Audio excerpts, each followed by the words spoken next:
En la primera de sus meditaciones, publicadas en el año 1641, el filósofo francés René Descartes imaginó un genio maligno de suma potencia y astucia que emplea sin descanso todas sus fuerzas para engañarle. ¿Y a santo de qué?, cabría preguntarse.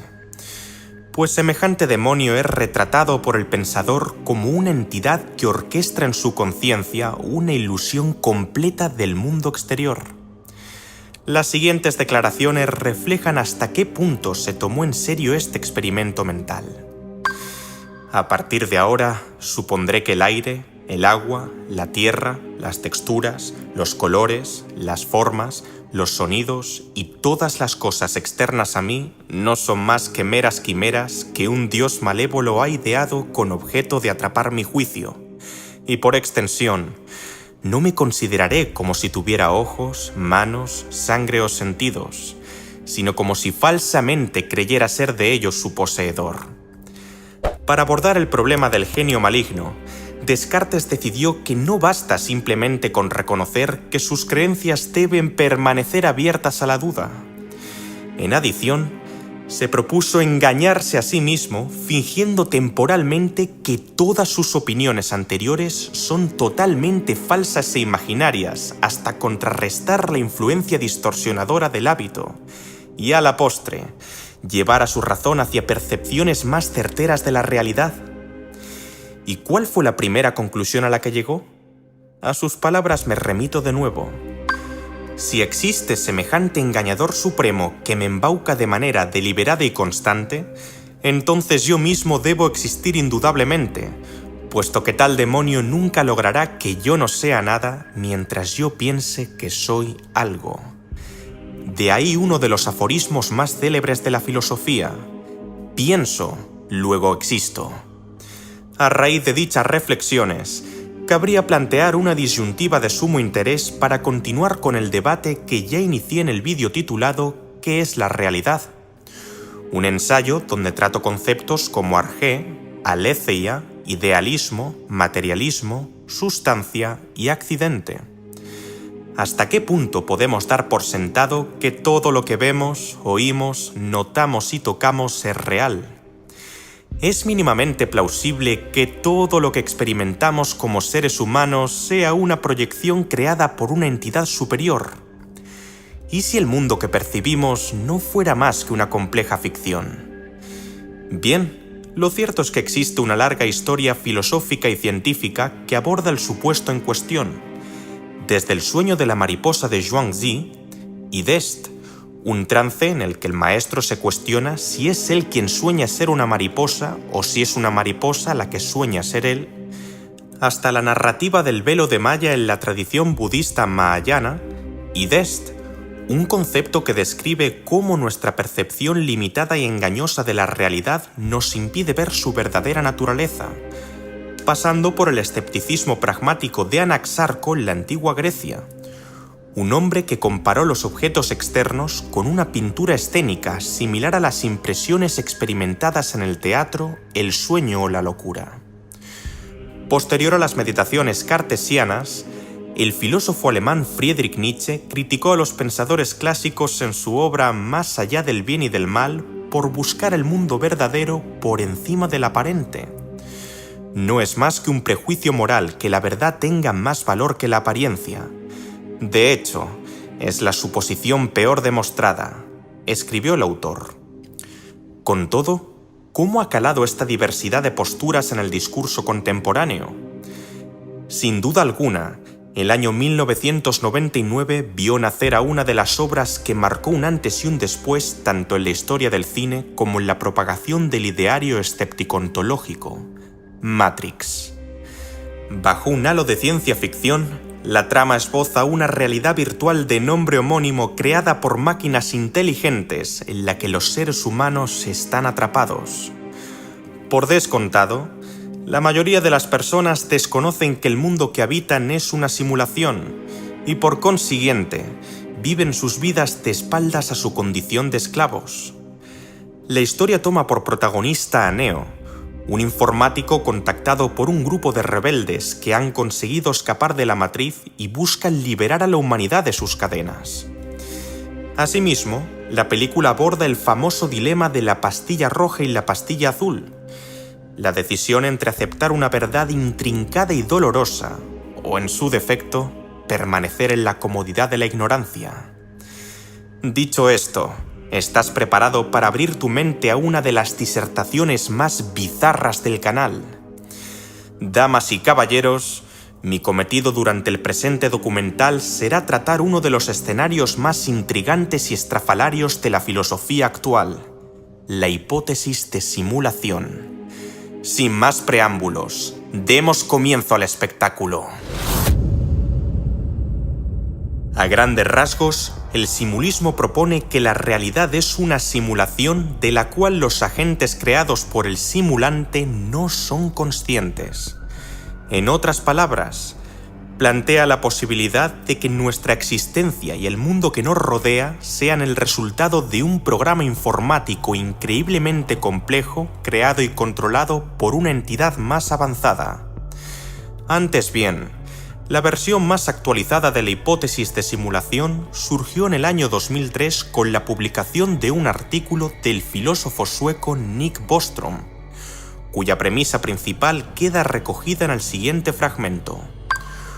Un número considerable de tecnólogos y futurólogos pronostican que enormes cantidades de poder computacional estarán disponibles en el futuro. Suponiendo que estas predicciones son correctas, las generaciones venideras podrían servirse de sus superordenadores para ejecutar simulaciones detalladas de sus antepasados o individuos similares a ellos. En suma, sería factible que las personas simuladas estuvieran dotadas de conciencia si la arquitectura virtual fuera lo suficientemente detallada y cierta posición en la filosofía de la mente fuese correcta. De ser así, habría que plantearse la posibilidad de que nosotros mismos no pertenezcamos a la especie original, sino entes simulados por sus descendientes avanzados. Y por aplicación analógica, ¿no tendría sentido pensar que habría gente interesada en ejecutar simulaciones computacionales de su ascendencia si uno no cree vivir actualmente en una de ellas? La pregunta del millón es: ¿por qué? ¿Por qué estarían interesados los hijos de nuestros hijos, o los de quién sabe qué o quién, en recrear universos artificiales? Es más, ¿hasta qué punto es este un objeto de debate medianamente serio? A pesar de lo mencionado, la indagación sobre las motivaciones y propósitos de los futuros seres humanos en relación con la creación de realidades virtuales nos enfrenta a un enigma epistemológico de magnitud considerable. En lo que a esto respecta, una de las condiciones que plantea Bostrom es que los individuos simulantes hayan abogado por el uso de la ciencia y la tecnología para mejorar su condición humana mediante el aumento de sus capacidades físicas y mentales, con miras tanto a corregir sus defectos como a incrementar su rendimiento. Así pues, ¿en qué medida sería un flagrante absurdo conjeturar acerca de las razones subyacentes a la concepción de una simulación por parte de futuros seres humanos? Y más inquietante aún, ¿tendría sentido nombrar con el apelativo de seres humanos a nuestros hipotéticos creadores? En caso de que hayas visto el documental del transhumanismo, la respuesta se manifestará de forma automática en tu mente: no.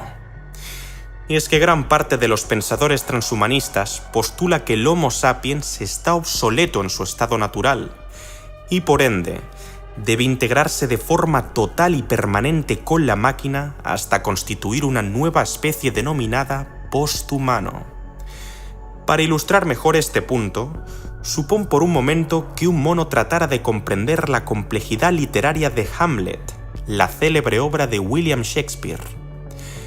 Para nuestro querido animal, las sutilezas lingüísticas, las emociones intrincadas y las tramas entrelazadas serían inescrutables, pues exceden sus habilidades cognitivas y su bagaje experiencial. Por macabro que pueda parecer prima facie, cabría realizar una analogía entre un mono intentando entender una pieza teatral y un humano de carne y hueso interpretando las pretensiones de un posthumano, o si me permiten el añadido, de una inteligencia artificial. De ahí que la metáfora del simio lector resalte la plausible pretenciosidad tanto de este vídeo como del resto de trabajos que tratan de craquear el código de la realidad, o debería decir más bien de nuestra realidad. ¿Sería posible tan siquiera vislumbrar el propósito último de una inteligencia ridículamente insondable y atópica? A fin de cuentas, nos hallamos ante un atronador silencio en lo que atañe al porqué de nuestra existencia y al para qué de nuestras metas y objetivos, tanto a nivel individual como colectivo. Además, ninguna entidad demiúrgica parece hacer acto de presencia para protegernos de los peligros del entorno o satisfacer nuestras necesidades básicas. Entonces, ¿tiene sentido continuar con este dilema? Bueno, hay una pluralidad de tecnoprofetas que nos empujan a seguir explorando y debatiendo las posibilidades y desafíos que plantea la hipótesis de simulación. ¿Y por qué? Pues porque reconocer nuestras limitaciones cognoscitivas podría brindarnos actitudes más receptivas hacia nuevos enfoques e ideas de eso que llamamos realidad con la vaguedad de nuestro dedo índice. Pese a sus aparentes inclinaciones, Nick no sostiene directamente que los humanos viven en una realidad virtual. Más bien, el autor argumenta que una de las tres siguientes proposiciones de apariencia poco verosímil debe ser verdadera. A. La proporción de civilizaciones humanas que alcanzan una etapa posthumana, es decir, una era en la que sea posible ejecutar simulaciones de alta fidelidad, es muy cercana a cero. B. La proporción de civilizaciones posthumanas interesadas en simular su historia evolutiva o variaciones de la misma es muy cercana a cero. O C. La proporción de todas las personas con experiencias similares a las nuestras que viven en una simulación es muy cercana a 1. Básicamente, el trilema de Bostrom pone sobre la mesa la posibilidad de que el número total de ancestros simulados o sims en el universo, o multiverso, si existe, superaría ampliamente el número total de ancestros reales. Incluso si un pequeño porcentaje de posthumanos fuera capaz de correr simulaciones ancestrales, a saber, aquellas que replican con una elevada sofisticación el transcurso vital del Homo sapiens. Sin embargo, él no considera que haya aún una justificación sólida sobre cuál de los tres supuestos es el legítimo. Si la proposición A es verdadera, entonces es de esperar que nos extingamos antes de alcanzar la posthumanidad.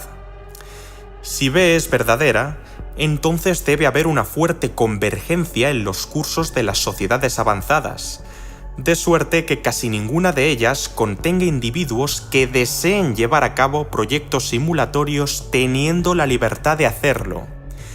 Y si C es verdadera, entonces es prácticamente seguro que vivamos en una simulación. En el oscuro bosque de nuestra actual ignorancia, parece sensato distribuir la credibilidad a partes aproximadamente iguales entre los tres escenarios. Eso sí, hay individuos que inclinan más la balanza hacia una de las tres alternativas o directamente apuestan por entero a una de ellas. Aunque se han realizado numerosos debates y estudios sobre la hipótesis de la simulación, estos parecen haber pasado por alto un componente clave de la investigación científica: la recolección de datos y la evaluación empírica. Habida cuenta de ello, ¿qué indicios simulistas podríamos hallar en el universo que habitamos? El investigador Fuad Khan redactó un artículo para la revista Scientific American en el que describe el estrecho vínculo entre los seres inteligentes y los algoritmos, esto es, conjuntos ordenados y finitos de instrucciones que se siguen para desempeñar una tarea específica, resolver un problema o alcanzar un objetivo. Bajo esta definición, todos los programas informáticos, ora simples, ora complejos, que funcionan en todas las máquinas, ora rápidas, ora lentas, entrarían en esta categoría. Sin perjuicio de que carezca de conciencia, una estructura algorítmica actúa teleológicamente, es decir, conforme a la persecución y consecución de un telos, fin o propósito. Y a propósito de este apunte, es menester advertir que ya existen ordenadores ejecutando diversas simulaciones para algoritmos mucho menos complejos que una mente humana. Verbigracia, personajes en un videojuego de mundo abierto como The Witcher, The Legend of Zelda o The Sims. ¿Y cuál es el común denominador de todos los dispositivos de cómputo? Pues que dejan un artefacto, esto es, una prueba o resquicio de su existencia dentro de la simulación que están ejecutando. En este sentido, una de las huellas más importantes según el profesor es la velocidad de procesamiento. Si imaginamos por un momento que somos un programa de software en una supercomputadora, el único inevitable rastro del hardware que nos sustenta dentro de nuestro mundo sería la velocidad del procesador.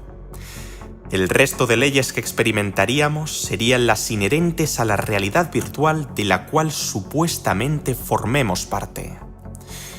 En efecto, no importa cuán completa sea la simulación, la velocidad de procesamiento intervendría en todas sus operaciones y, por ende, impondría en cada cual una realidad física que se separa de la virtual. Sí, me explico. Supón que todos los números naturales se definen como el mismo tipo de variable. En tal caso, un procesador de 64 bits podría efectuar una multiplicación entre 2.484.951 y 8.937.083 en la misma cantidad de tiempo que tardaría en multiplicar 2 y 8. Claro, en la realidad simulada, el primer producto arrojará un número colosal, mientras que el segundo será comparativamente irrisorio. Empero, ¿qué ocurre en la realidad física del procesador? Pues que la diferencia de escala entre ambas cifras es irrelevante.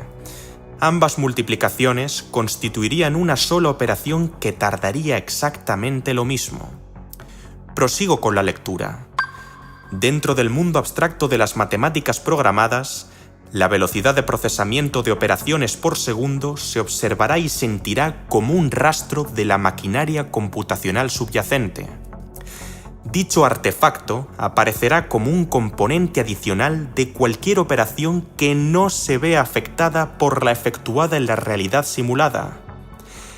El valor del componente adicional o CI se definiría como el tiempo necesario para realizar una operación hasta un umbral máximo determinado por el tamaño del contenedor de memoria para la variable utilizada. Simplificando mucho el proceso, el límite en un ordenador de 8 bits sería de 256, con lo cual el valor del CI será trivial para cualquier operación dentro de la simulación, excepto cuando se descubra como el tamaño máximo del contenedor, o sea, a partir de 256. Llegados a este punto, Kant nos invita a preguntarnos cómo se exhibiría semejante propiedad simulatoria en nuestro mundo en caso de que fuera virtual. Mismamente, la relación entre el espacio en nuestro universo y los números en un entorno simulado por un sistema informático podría considerarse análoga. Por ejemplo, si un avión se desplaza en un intervalo muy concreto del vuelo a una velocidad de 900 km por hora, estaría interactuando de media con alrededor de 250 metros de espacio en cada segundo. ¿Y qué implicaría este apunte si un hardware estuviera ejecutando dicha variable? Pues que el espacio también se toparía con un indicio artefáctico, el límite del tamaño del contenedor en el que se puede efectuar una operación. En otras palabras, habría una prueba de que cierta velocidad no puede ser superada. Hasta donde sabemos hoy por hoy, ningún objeto material ni forma de energía rebasa los 299.792,458 km por segundo, o lo que es lo mismo, la velocidad de la luz en el vacío. Efectivamente, no podemos verificar ni la existencia ni las características del hipotético componente tangible que llevaría a cabo la simulación de nuestro universo, pero sí podemos afirmar que el tamaño máximo del contenedor de memoria para la variable espacio sería de aproximadamente 300.000 kilómetros si el procesador realizara una operación por segundo. De estar inmersos en una realidad virtual, el espacio sería una propiedad etérea codificada en lenguaje digital, a saber, una representación abstracta en el mismo bloque de memoria.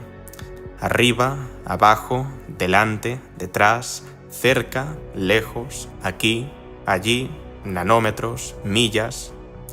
Todas las referencias lingüísticas espaciales serían meros símbolos. Del mismo modo, cabría mencionar otros ejemplos de variables físicas que arrojan luz sobre ciertas constantes y parámetros que pueden tener topes máximos o mínimos en su manifestación y comportamiento.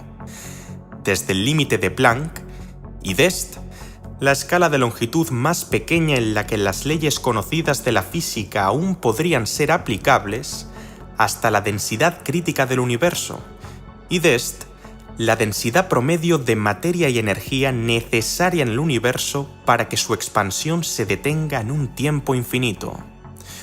Todo sea dicho, creo conveniente recalcar que las ideas expuestas no han de entenderse como pruebas definitivas de que vivimos en una simulación, sino más bien explicaciones a posteriori, dado el supuesto de que ya vivamos en una.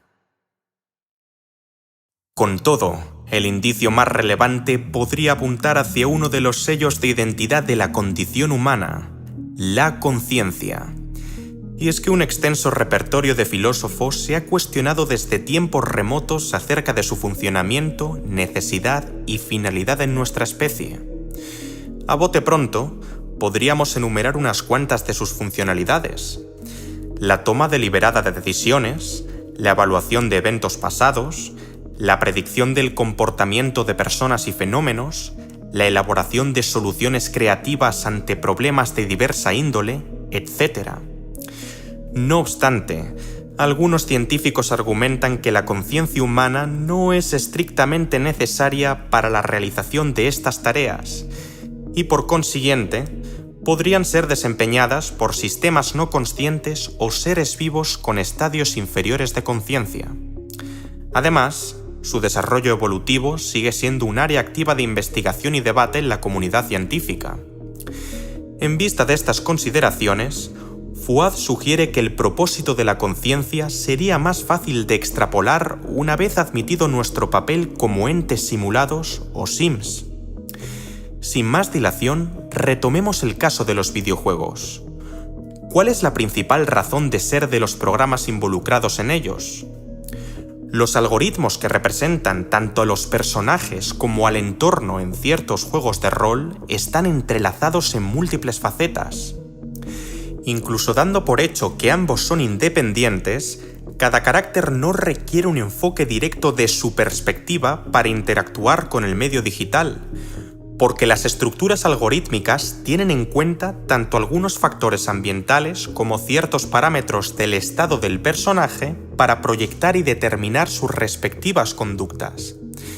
Dicho de otro modo, la proyección visual, esto es, lo que vemos en pantalla, es una representación de variables configuradas para que nosotros podamos experimentar la sensación de inmersión virtual.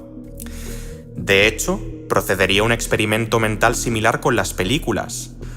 Todo lo que se proyecta en la pantalla y se escucha por los altavoces no tiene ningún propósito para los personajes de la película, sino para la audiencia. Sin importar si el director pretende entretener, educar, concienciar, persuadir u horrorizar, el enfoque perceptual gira en torno al espectador con objeto de que sea él quien extraiga valor cualitativo de la narrativa filmada. Así pues, el investigador propone: ¿y si la conciencia fuera una interfaz subjetiva integrada entre el individuo y el resto del universo? ¿Sería una justificación racional concluir que está ahí simplemente para actuar como un repertorio y recopilatorio de experiencias? Sí, cabe la posibilidad de que algunos de sus aspectos puedan haber supuesto una ventaja evolutiva a nuestros antepasados o haber brindado alguna utilidad emergente de la complejidad cerebral. Empero, ¿sería esto mutuamente excluyente con el hecho de que estuviéramos cumpliendo una función para una entidad cuya esencia desconocemos? En aras de desarrollar su punto de vista, Kant acopló a su línea argumentativa un concepto filosófico que hace referencia a la naturaleza del espectro consciente, los qualia. Grosso modo, se tratan de cualidades subjetivas de experiencias individuales que no pueden ser aprendidas ni comunicadas sino a través de la propia conciencia. Véase, la rojez del rojo, la repulsividad del dolor, el sonido de una nota musical, la fragancia de una flor. Con ello, cada quale consta como un elemento intrínseco de la percepción humana, o sea, un aspecto sensorial único e intransferible cuya condición sine qua non para ser adquirido es ser vivido. Una vez aclarado este término, tomemos momentáneamente por válido el paradigma de la realidad virtual. El siguiente paso del profesor será presuponer que este producto no se quede en el vacío, sino que sirva a algo o a alguien más, es decir, que cada cual sea una especie de señal entrante de una entidad cuyos intereses rebasan nuestro entendimiento. De ser así, ¿para quién o qué estaríamos creando estos productos cognitivos intrínsecamente ligados a la experiencia vital? ¿Y cómo captaría el supuesto simulante la salida de los qualia generados por un algoritmo tan complejo como el Homo sapiens? Dado el enfoque altamente especulativo de la premisa, abordar estas cuestiones con seriedad no resulta demasiado ortodoxo. Sin embargo, hay algo de lo que sí podríamos estar un poco más seguros. Generamos outputs conscientes que, al menos para nosotros, existen. Pienso, luego existo. Como mínimo, temporalmente y en esta, mi realidad.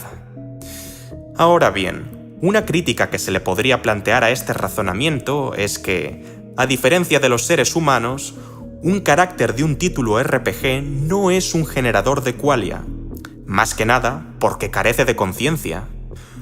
Por mucho que el algoritmo constituyente del personaje no se comporte de forma arbitraria, se podría valorar como algo más que un conjunto de píxeles que cambian deliberadamente conforme a una serie de instrucciones. Si bien los jugadores también experimentan algunas de las decepciones, sorpresas y alegrías diseñadas para que las sientan los personajes, ¿no seguirían dichos sentimientos siendo meras proyecciones audiovisuales? Aunque las conexiones descritas son bastante rudimentarias, los límites se están desdibujando cada vez más conforme los dispositivos de inteligencia artificial y realidad virtual se han ido desarrollando al correr de las 2 últimas décadas. Por ejemplo, algunas personas que prueben el minijuego de la montaña rusa en el Oculus Quest 2 notarán ciertas sensaciones fisiológicas que percibirían también en una montaña rusa real a causa de la efímera ilusión de conciencia. Ciertamente, no sería nada extraño pronosticar que esta área intermedia de experiencias compartidas irá paulatinamente ganando amplitud. A medida que avanzamos en nuestras vidas, nos disponemos a experimentar por cuenta propia una parte minúscula de las cualidades subjetivas de experiencias individuales potencialmente experimentables. Es descabellado pensar que quizás haya una mente o sistema para cuyo beneficio se proyecta la información fenomenológica recopilada por cada conciencia. Desde luego, costaría asimilarnos como recolectadores de qualia sirviendo a una conciencia superior que los acumula y procesa en su provecho. A lo largo de la historia, los argumentos escépticos han jugado un papel importante en la evolución de la discusión filosófica, particularmente en los campos de la ontología, la metafísica, la epistemología y la filosofía de la ciencia. Así pues, no es una novedad que la falibilidad de la percepción, el conocimiento y el pensamiento se haya puesto de manifiesto. En lo que a esto respecta, creo pertinente introducir uno de los experimentos mentales más emblemáticos del simulismo, el cerebro en una cubeta, por su traducción del inglés, a brain in a vat. En términos generales, Se trata de una versión modernizada del concepto cartesiano de genio maligno puesta en la mesa por el filósofo estadounidense Gilbert Harman al filo de las siguientes declaraciones. ¿Y si un científico retorcido, una máquina inteligente o un posthumano hubiera logrado extraer el cerebro de una persona, suspenderlo en un líquido que sustente su actividad neuronal y conectarlo a un superordenador que le proporcione impulsos eléctricos idénticos a los que normalmente recibiría? Según este relato, la computadora simularía tanto la realidad externa como las respuestas cerebrales internas a fin de que el órgano continúe acumulando experiencias conscientes perfectamente habituales sin entrar directamente en contacto con objetos o eventos del mundo real.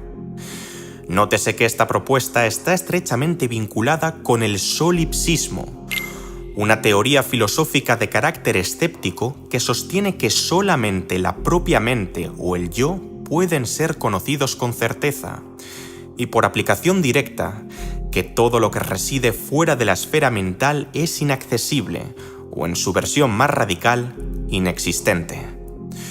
Nuevamente, demos provisionalmente luz verde a la postura de Harman para estudiar sus subsecuentes implicaciones.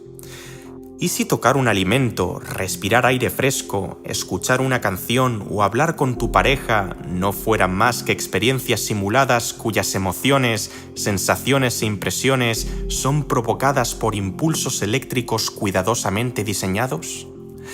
En estas circunstancias, todo lo que consideramos real y tangible podría ser una elaborada ficción que nos separa inexorablemente de la sustancia ontológica original. En la actualidad, algunos filósofos contemporáneos contemplan la posibilidad de que los últimos avances de la realidad virtual incidan seriamente sobre la autonomía humana de forma equivalente a un cerebro en una vasija. Si uno lo piensa detenidamente, el supuesto del cerebro cubeteado sería la versión más ultrarrealista de los dispositivos VR. Los qualia del jugador y los del personaje no solamente se alinean, sino que la identidad del primero acaba siendo absorbida por la del segundo bajo una experiencia inmersiva total. En virtud de la sencillez computacional, la consecución de simulaciones con jugadores solitarios parece ser considerablemente menos exigente que crear un metaverso íntegro incluyendo a múltiples participantes. Obviamente, las objeciones ante el experimento mental del BIV o Brain in a Vat no tardaron en llegar, puesto que no tiene sentido anatómico ni neurológico que un cerebro descarnado sea biológicamente parejo a uno encarnado, es decir, presente en una persona de carne y hueso.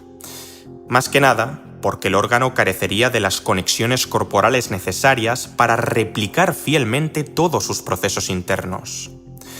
En todo caso, tendría que sustituirse este enfoque por el de un cuerpo en una cubeta, quién sabe si parecido al de Neo desconectándose de la máquina simulante tras salir de Matrix por primera vez. Antes bien, ¿no es esta una elucubración tan metafísica como la que presupone la primacía de un tipo de realidad sobre otro? Para mí, lo es. Otra crítica interesante emerge de un planteamiento propuesto por el filósofo estadounidense Hilary Putnam. Básicamente, su argumento trascendental aspira a evidenciar que la incoherencia del experimento mental del cerebro en una vasija radica en su carácter autodesvirtuante. En pos de una ilustración más sencilla, creo apropiado retomar el dilema epistemológico del mono. ¿Y si un primate lograra mecanografiar por puro azar la obra de Hamlet? Al fin y al cabo, bastaría con que realizara infinitos intentos, ¿no?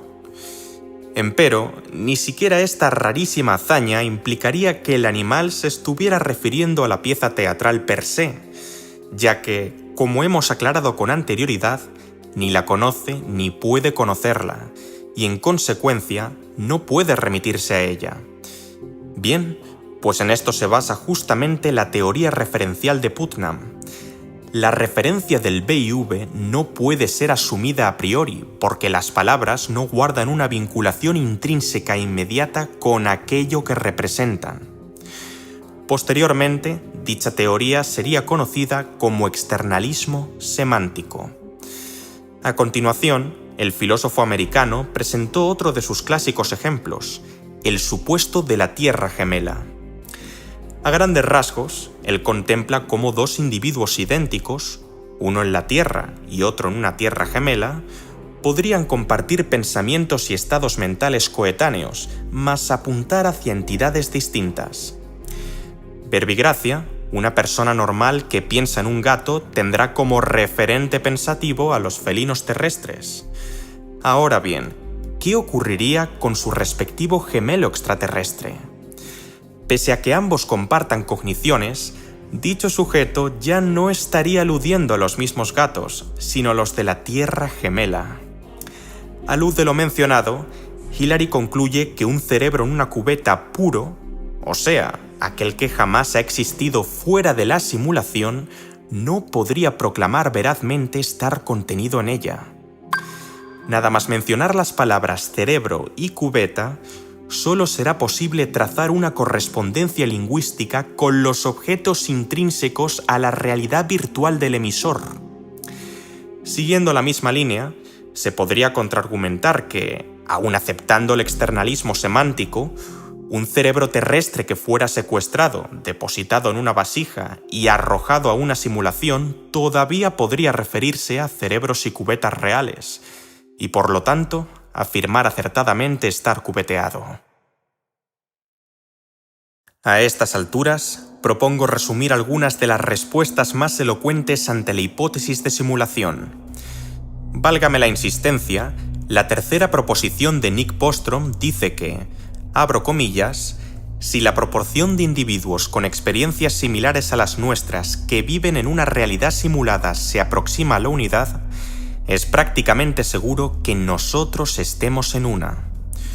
No obstante, algunos filósofos disienten en tanto en cuanto no hay garantía alguna de que los Sims tengan vivencias conscientes de la misma forma que los humanos no simulados, ni tampoco resulta manifiesto de qué manera serían capaces de discernir su propia humanidad vis a vis de la condición simulatoria. Por este nada desdeñable motivo, la física y divulgadora alemana Sabine Hosselfender reparó en que el problema del simulismo no es de índole científica. ¿Y por qué?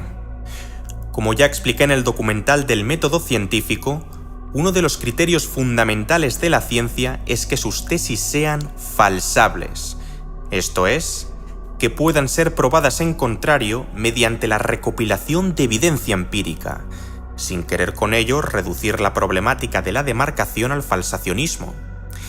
Sea como fuere, todavía no se ha definido ni demostrado de forma detallada y concisa las características de potenciales tecnologías que facilitaran la ejecución de simulaciones ancestrales altamente fiables, pero tampoco procede descartar taxativamente su advenimiento.